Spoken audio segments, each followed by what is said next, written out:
বিসমিল্লাহির রহমানির রহিম। আসসালামু আলাইকুম। সকলরে স্বাগতম জানাই অনলি কুকিং রেসিপিস চ্যানেলের পক্ষ থাকি। আজ আমি আপনার লগে শেয়ার করমু সাবুদানা দিয়া মালাই পিঠা রেসিপি। তে সকল আয়ক্কা একলগে পিঠাটা বানানি আরম্ভ করিলাই। পয়লা উইকেনে আমি বড় একটা খাসর বাটি নিছি। এখন বাটির মাঝে দিলাইরাম আমি 1 কাপ পরিমাণ সাবুদানা। আপনারা এইখানে সাবুদানার পরিমাণ আর একটু কম বেশি বাড়াইয়া নিতে পারেন। সাবুদানাগুলারে আমি পানি দিয়া বালা করি 1 থেকে 2 বার খসলাইয়া আদি খসলাইয়া দুলাই করিয়া নিমু, যাতে সাবুদানার মাঝে থাকা ময়লা পরিষ্কার হয়ে যায়।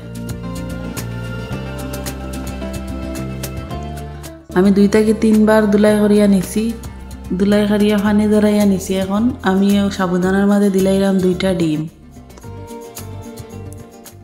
এখানে আমি 1 কাপ সাবুদানা নিছি, যার কারণে আমি 2টা ডিম নিলাম। আপনারা যদি আধা কাপ সাবুদানা দিয়ে বানাই তাইলে 1টা ডিম হইলে হয়ে যাইব।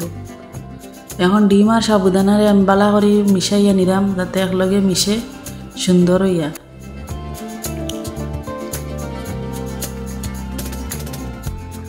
আমার মিশানি হয়ে গেছে। এখন 2 ঘন্টার লাগে আমি রাখি দিমু ঢাকনা দিয়া ডাকিয়া। 2 ঘন্টা পরেও দেখো সাবুদানাগুলো ফুলিয়া ডবল হয়ে গেছে। চামচ দিয়ে আমি আপনারা দেখাইলাম কিরকম হয়েছে ফুলিয়া।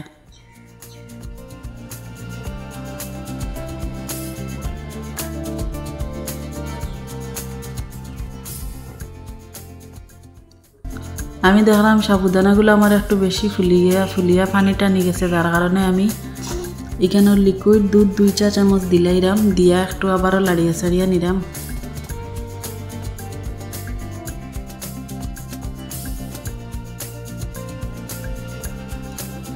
সামনে থেকে আপনারা দেখাইলাম ওরকম হইলে পিঠাটা পারফেক্ট হইব, খাইতেও মজা লাগবো, মালাইটাও ভিতরে ঢুকবো।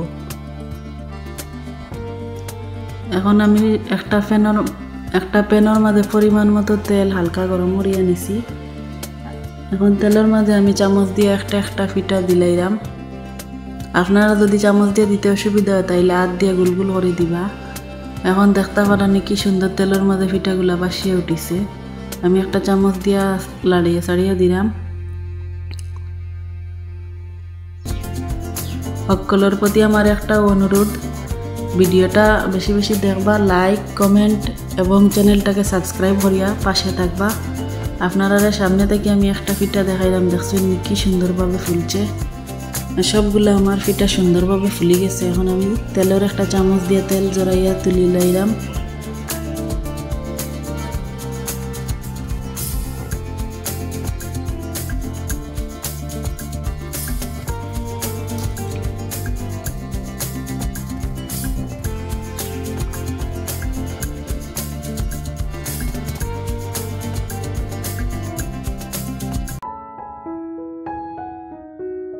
এখন একটা কড়াইয়ের মাঝে আমি 2 টেবিল চামচ চিনি দিয়ে একটা ক্যারামেল বানাইয়া নিমু, যাতে মালাইয়ের কালারটা সুন্দর হয়, মালাই একটা কালার হয় আর কি। এর কারণে আমার ক্যারামেল বানানি হয়ে গেছে, যে সুন্দর একটা কালার আইছে। এর মাঝে আমি দিলাইলাম 1 লিটার লিকুইড দুধ। ক্যারামেলের মধ্যে দুধ দেওয়ার পরে দেখবা ক্যারামেলটা জমি গেছে, কোনো অসুবিধা নাই। আপনারা একটু পরে দেখবা আবার ক্যারামেলটা গলিয়া দুধের লাগে মিশে গেছে। এখন আমি সুন্দর একটা গন্ধ হওয়ার লাগি দিলাম 3টা এলাচ আর হালকা 1 চিমটি লবণ দিছি, আর একটা তেজপাতা মাঝখান দিয়ে ছিড়িয়া দিছি, যাতে সুন্দর একটা গ্রান হয়। সবগুলা আমি একটু লাড়াচাড়া করিয়া দিলাম।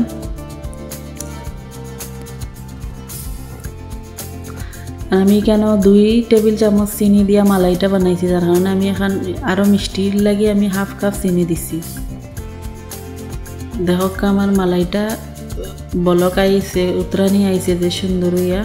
এখন আমি আরও 3 থেকে 4 মিনিট ওরকম একটু জাল করিয়া নিমু।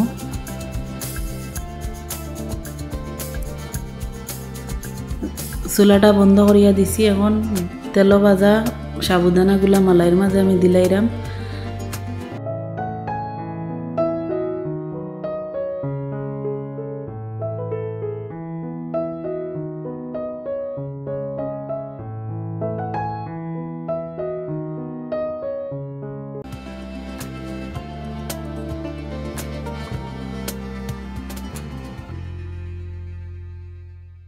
আল্লাহ কি সুন্দর হয়েছে পিঠাগুলা দেখতে রসমালাইয়ের চেয়ে কম নাই কিন্তু খাওয়ার সময় রসমালাইয়ের চেয়ে স্বাদে কিন্তু কম নাই এই পিঠাটা আপনারা বাসাত বানাইয়া খাইবা খাইয়া কীরকম হইল কমেন্টের মাধ্যমে আমারে জানাইবা আপনারা সুন্দর সুন্দর কমেন্ট আমারে পরবর্তী ভিডিও বানানোর লাগে উৎসাহিত করে এখন একটা বাটিতে আমি আপনারা পিঠাগুলা তুলিয়া দেখাইলাম কীরকম হয়েছে